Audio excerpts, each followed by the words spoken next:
विद्युत वाहक बल इलेक्ट्रोमोटिव फोर्स क्या होता है इसको देखते हैं। ये एक तरीके से विभवांतर ही है, ठीक है ना, विभव ही है ये एक प्रकार से, परंतु इसमें थोड़ा सा अंतर है। क्या अंतर है उसको देखते हैं, ठीक है ना। तो पहले इस डायग्राम के माध्यम से हम समझ लेते हैं, ठीक है। तो सेल सभी को पता है, घड़ी में जो सेल लगता है वो सभी देखे होंगे, ठीक है ना। उस सेल का मैंने उपयोग किया है। तो अब सभी जानते हैं कि उसके अंदर कुछ क्या भरा रहता है, विद्युत अपघट्य। विद्युत अपघट्य के रूप में अमोनियम सल्फेट या फिर H2SO4 ये सब जो है भरे रहते हैं, ठीक है ना। तो विद्युत अपघट्य भरे रहते हैं और दो इलेक्ट्रोड रहते हैं, पॉजिटिव और नेगेटिव। इस प्रकार से जो उभरा हुआ रहता है वो पॉजिटिव, जो दबा हुआ रहता है वो नेगेटिव रहता है, ठीक है ना। तो यदि दोनों इलेक्ट्रोडों के मध्य हमने सेल में यदि कुछ नहीं लगाया है, ठीक है ना, ओपन है, इस प्रकार से यदि सेल है हमारे पास, ठीक है ना, और यदि इसके बीच विभवांतर देखें तो उस समय जो आता है वो रहेगा 1.5 वोल्ट। आप लोग देखे भी होंगे, लिखा रहता है सेल में 1.5 वोल्ट, ठीक है। अब ये जब कोई भी परिपथ हमने नहीं जोड़ा है, खुला है, बोल सकते हैं खुला परिपथ है, तो 1.5 वोल्ट दर्शा रहा है, ठीक है ना। इसके साथ मैंने क्या जोड़ दिया, एक प्रतिरोध जोड़ दिया। अब मैंने यहाँ लाइट को प्रतिरोध क्यों कहा, एक बल्ब जोड़ा है ना, ठीक है, छोटा सा बल्ब। तो ये भी क्या है, एक प्रतिरोध। एक तार भी जोड़ देते तो वो भी प्रतिरोध होता, क्योंकि प्रत्येक चालक पदार्थ का कुछ ना कुछ प्रतिरोध होता है। तो तार का भी क्या होगा, स्वयं का कुछ ना कुछ प्रतिरोध होगा, बहुत कम होगा पर होगा, ठीक है ना। तो मैंने यहाँ एक प्रतिरोध के रूप में एक बल्ब जोड़ दिया है। तो अब यदि मैं इसके सिरों के बीच विभवांतर देखूं तो वो 1.5 वोल्ट मिलना चाहिए, क्योंकि हमारा सेल कितना वोल्ट का है, 1.5 वोल्ट का है। परंतु 1.5 वोल्ट नहीं मिलता हमको, कुछ कम वोल्ट मिलता है, जैसे कि 1.1 वोल्ट या कुछ, मतलब अपेक्षाकृत कम मिलता है, जितना है उतना नहीं मिल पाता है, ठीक है ना। तो ये आखिरकार ये कम वोल्टेज क्यों हुआ, कहाँ चला गया जो वोल्टेज है हमारा 0.4 वोल्ट, कहाँ चला गया, ठीक है ना। तो इसको समझना पहले ज़रूरी है। तो यहाँ देख सकते हैं हम डायग्राम में, तो अंदर जो विद्युत अपघट्य भरा है उसमें देखिए यहाँ इलेक्ट्रॉन जो है धन आवेश की ओर आकर्षित होंगे, होंगे कि नहीं होंगे। यहाँ से इलेक्ट्रॉन आया और इस प्रकार से इस ओर आकर्षित होगा। तो इलेक्ट्रॉनों को देखो, विद्युत अपघट्य में इस द्रव में इतनी दूरी चलनी पड़ेगी, ठीक है ना। तो ये विद्युत अपघट्य जो है इस इलेक्ट्रॉन की गति का क्या करेगा, विरोध करेगा। और चूंकि ये जो पूरा प्रोसेस है इस सेल के अंदर में होगा, इस सेल के अंदर भी विद्युत अपघट्य भरा रहेगा, तो ये पूरा जो प्रोसेस है क्या बोलते हैं, सेल के अंदर हो रहा है, इसलिए इसको क्या कहेंगे, आंतरिक प्रतिरोध। क्या कहेंगे, आंतरिक प्रतिरोध, ठीक है ना। ठीक है, इलेक्ट्रॉन को यहाँ से यहाँ तक जाने में ये विद्युत अपघट्य क्या कर रहा है, अवरोध उत्पन्न कर रहा है, कुछ दूरी उसको चलना पड़ेगा, ठीक है, अवरोध उत्पन्न कर रहा है, तो उसी को क्या कहेंगे, आंतरिक प्रतिरोध। तो कुछ प्रतिरोध यहाँ पर उत्पन्न हो गया और यही प्रतिरोध जो है 0.5 वोल्ट ले लेता है, ठीक है ना। यहाँ से यहाँ के बीच जो आंतरिक प्रतिरोध होगा उनके सिरों पर जो है बचा हुआ वोल्टेज उत्पन्न होता है, ठीक है ना। पता चला कि 1.5 वोल्ट है तो 1.5 क्यों नहीं मिल रहा है, क्योंकि कुछ जो है आंतरिक प्रतिरोधों के बीच जो है वोल्टेज ड्रॉप हो जाता है, ठीक है। कुछ वोल्टेज कहाँ चला जाता है, आंतरिक प्रतिरोध में। तो जब इस सेल से हम, ठीक है ना, कोई धारा नहीं ले रहे हैं, कोई परिपथ इस प्रकार से तार वगैरह नहीं जोड़े हैं, ठीक है ना, या कह सकते हैं धारा नहीं ले रहे हैं, तो इस सेल में कितना वोल्ट है, 1.5 वोल्ट। तो इस वोल्ट को ही या इस विभवांतर को ही हम क्या कहेंगे, विद्युत वाहक बल, जब उससे कोई भी धारा नहीं ले रहे हैं या कह सकते हैं खुले परिपथ में है, ठीक है ना। तो इसी को क्या कहते हैं, विद्युत वाहक बल। यहाँ मैंने परिभाषा भी लिखा हुआ है कि जब सेल खुले परिपथ में होता है तो उसके इलेक्ट्रोडों के मध्य अधिकतम विभवांतर को, अधिकतम होगा ना, विभवांतर को सेल का विद्युत वाहक बल कहते हैं। एक बार फिर से देख लेते हैं हम परिभाषा को। जब सेल खुले परिपथ में होता है तो उसके इलेक्ट्रोडों के मध्य अधिकतम विभवांतर को सेल का विद्युत वाहक बल कहते हैं, इसे कैपिटल ई से या फिर इस प्रकार से एप्सिलॉन से प्रदर्शित करते हैं। ठीक है ना। जब हम सेल से कोई धारा नहीं ले रहे हैं और उस समय देखो अधिकतम है क्या विभवांतर, जब कोई धारा नहीं ले रहे हैं, और जब धारा लेना स्टार्ट किए, कोई तार जोड़ दिए, तब यहाँ पे क्या हो गया, वोल्टेज कुछ 1.1 हो गया। ठीक है ना, कुछ वोल्टेज जो है ड्रॉप हो गया, कम हो गया। यहाँ पर क्यों कम हो गया, क्योंकि सेल का स्वयं का क्या होता है जी, आंतरिक प्रतिरोध होता है। ठीक है ना, क्योंकि उसके अंदर विद्युत अपघट्य भरा है और वो इलेक्ट्रॉन की गति का विरोध कर रहा है, इसलिए आंतरिक प्रतिरोध है वो। ठीक है ना। और परिभाषाएं जो है विद्युत वाहक बल की वो देख लेते हैं। एकांक आवेश को पूरे विद्युत परिपथ में प्रवाहित करने पर जितनी ऊर्जा व्यय होती है उसे सेल का विद्युत वाहक बल कहते हैं। इससे संक्षिप्त में वी डॉट बल या ईएमएफ इलेक्ट्रोमोटिव फोर्स लिखते हैं। ठीक है ना। एकांक आवेश को पूरे परिपथ में प्रवाहित करने के लिए जितनी ऊर्जा की आवश्यकता होती है उसे सेल का क्या कहते हैं, विद्युत वाहक बल कहते हैं। एक और परिभाषा है, एकांक आवेश को पूरे विद्युत परिपथ में चलने के लिए जितना कार्य करना पड़ता है उसे सेल का विद्युत वाहक बल कहते हैं। यदि Q आवेश को किसी विद्युत परिपथ में चलाने के लिए W कार्य करना पड़े या W ऊर्जा व्यय हो तो उस सेल का विद्युत वाहक बल epsilon is equal to W/Q। ये कहीं ना कहीं विभवांतर की परिभाषा जैसा है, यही होता है ना विभवांतर की परिभाषा।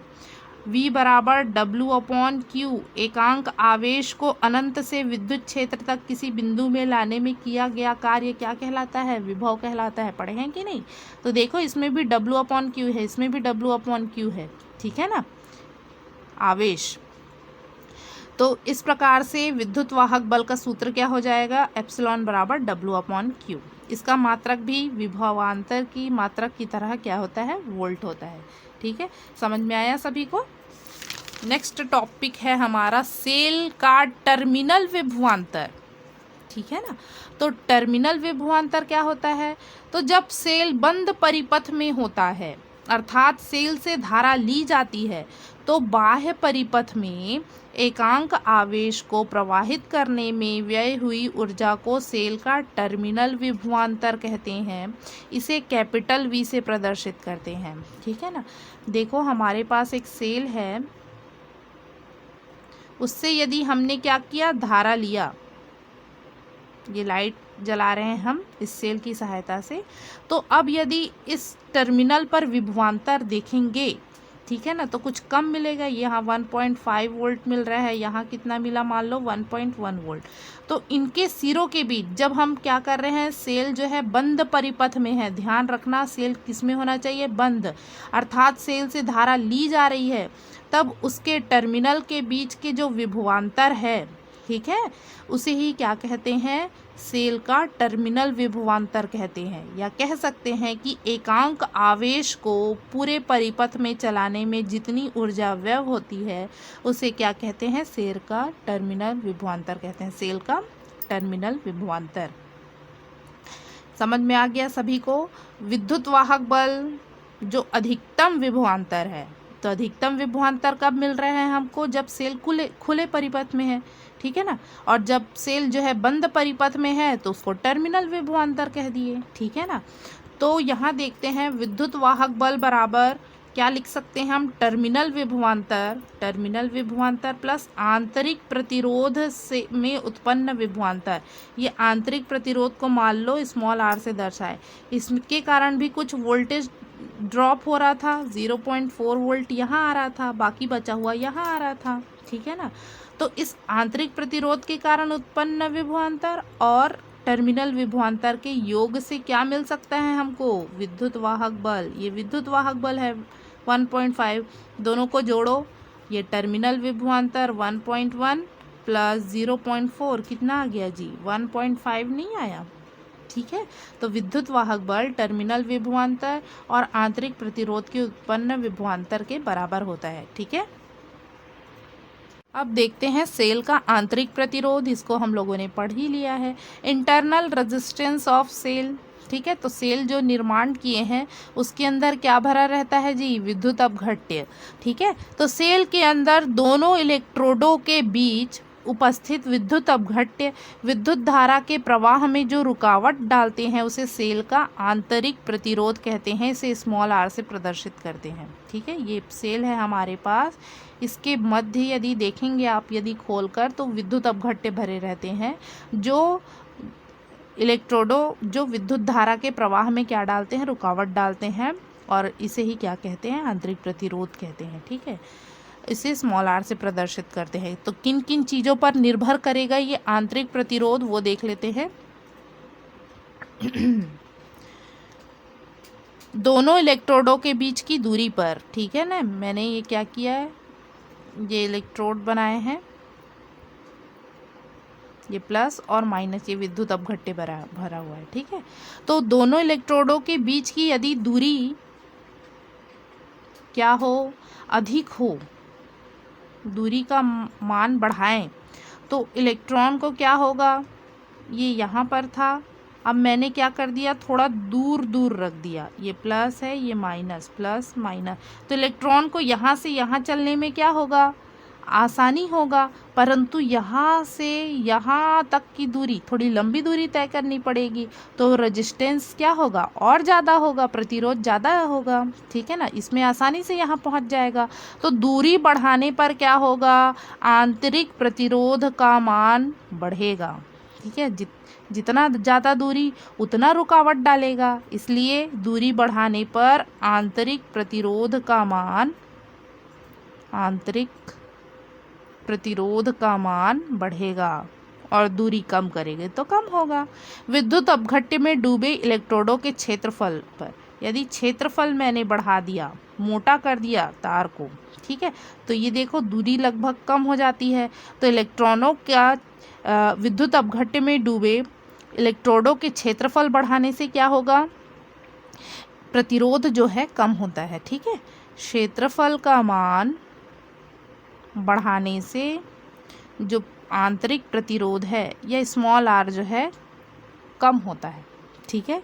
विद्युत अपघट्य की सांद्रता पर, सांद्रता मतलब उसका कितना गाढ़ा है, यदि सांद्र अधिक हुआ, सांद्रता बढ़ाएंगे तो आंतरिक प्रतिरोध का मान क्या होगा, बढ़ेगा। ज़्यादा गाढ़ा हो गया मतलब इलेक्ट्रॉन को और ज़्यादा जो है रुकावटों का सामना करना पड़ेगा। फीका है जो तरल है वो, ये तो आसानी से पार हो जाएगा। ठीक है ना।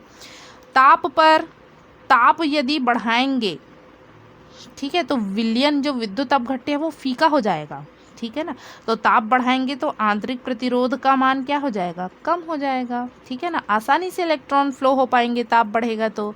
ठीक है। समझ में आया सभी को। फिर से एक बार देख लेते हैं। सेल के अंदर दोनों इलेक्ट्रोडों के मध्य उपस्थित विद्युत अपघट्य विद्युत धारा के प्रवाह में जो रुकावट डालती हैं उसे सेल का आंतरिक प्रतिरोध कहते हैं। किन किन चीज़ों पर निर्भर करता है, दोनों इलेक्ट्रोडों के बीच की दूरी पर। दूरी यदि बढ़ा दिए तो इलेक्ट्रॉन को और दूरी तय करने में बहुत सारे प्रतिरोधों का सामना करना पड़ेगा, कठिनाइयों का, तो दूरी बढ़ाएंगे तो आंतरिक प्रतिरोध बढ़ेगा।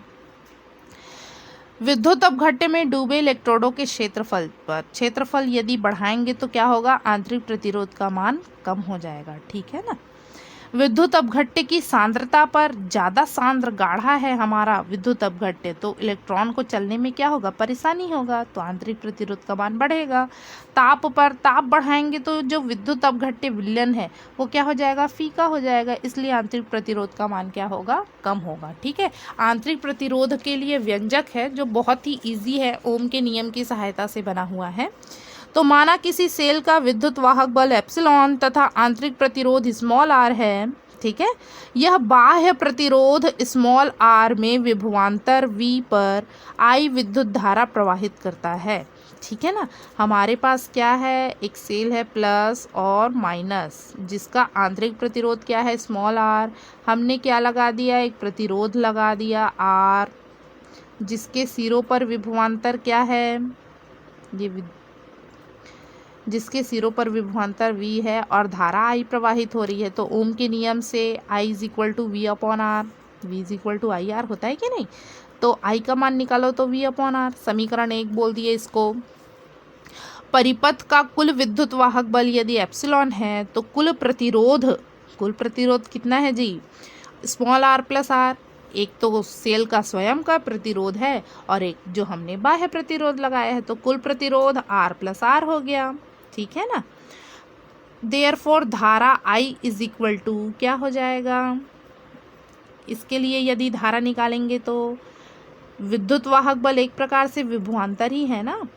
I इज इक्वल टू क्या होता है, V अपॉन आर।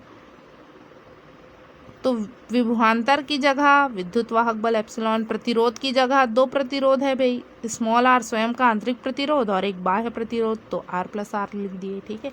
ये समीकरण 2 हो गया। तो समीकरण 1 व 2 से देखिए, लेफ्ट हैंड साइड इक्वल है I, तो राइट हैंड साइड भी क्या होंगे, इक्वल होंगे, तो दोनों को बराबर कर दिए हम, तो दोनों आ गए बराबर। V upon r is equal to epsilon r. तिर्यक गुणा कीजिए भाई, ठीक है, तो अंदर मल्टीप्लाई किए, v r plus v r is equal to epsilon r. V r बराबर स्मॉल आर का वैल्यू चाहिए ना, आंतरिक प्रतिरोध के लिए व्यंजक निकाल रहे हैं, पक्षांतर कर दिए कैपिटल वी आर को, इधर आ गया। दोनों में से देखो आर कॉमन आएगा क्या, बाहर निकाल लिए, ठीक है। इस वी को नीचे पक्षांतर कर दिए, देखो आर कॉमन निकाले तो अंदर क्या बचा, एप्सिलॉन माइनस वी, ये लिखा है मैंने कोष्टक में। तो स्मॉल आर के लिए आ गया व्यंजक आर, इसके बटे लिखो एक बार इसके बटे लिख दो, तो epsilon upon v minus v upon v, ठीक है, ऐसा लिख सकते हैं इसको सेपरेट करके। तो यहाँ देखो epsilon upon v as it is, ये वी अपॉन वी मतलब कट गया, एक आएगा, ठीक है ना। तो आंतरिक प्रतिरोध का व्यंजक कितना आ गया, आर बराबर एप्सिलॉन अपॉन वी माइनस 1, यही सेल का आंतरिक प्रतिरोध का व्यंजक है, ठीक है। बहुत ही इजी है, ओम के नियम से निकल जाएगा। वी अपॉन आर विद्युत वाहक बल अपॉन कुल प्रतिरोध, ठीक है, दोनों को बराबर कर दिए तो आ जाएगा। अब पुनः समीकरण 2 से देखते हैं, हमारे पास क्या था, I बराबर epsilon upon small r plus r. यदि विद्युत वाहक बल बराबर तो इसको पक्षांतर कर दो, तो I into r plus r हो जाएगा, ठीक है, अंदर मल्टीप्लाई करो, तो I इंटू आर क्या होता है, विभवांतर V, ठीक है, I इंटू आर। तो यहाँ देखो कुल विद्युत वाहक बल किसके बराबर है, टर्मिनल विभवांतर और आंतरिक प्रतिरोध के सिरों पर विभवांतर के योग के बराबर है, यही मैंने बताया था। और यदि सेल से धारा न ली जाए, धारा नहीं ले रहे हैं, तो I बराबर क्या होगा, 0 हो जाएगा। तो यहाँ I बराबर हमने 0 रख दिया। तो यहाँ देख रहे हैं कि कुल विद्युत वाहक बल कुल विभवांतर टर्मिनल विभवांतर के बराबर है। यदि हम जो है सेल को उपयोग में नहीं ला रहे हैं, उससे धारा नहीं ले रहे हैं, ठीक है, तो कुल विद्युत वाहक बल विभवांतर के क्या आ रहा है, बराबर आता है, ठीक है ना, कहीं वोल्टेज ड्रॉप नहीं हो रहा है। जब सेल से विद्युत धारा न ली जाए, अर्थात सेल खुले परिपथ में हो, तब सेल की दो प्लेटों के मध्य विद्युत वाहक बल का मान सेल की प्लेटों के मध्य विभवांतर के बराबर होता है, ठीक है। ये तो हमने देख ही लिया है, ठीक है, बहुत ही इजी टॉपिक था ये।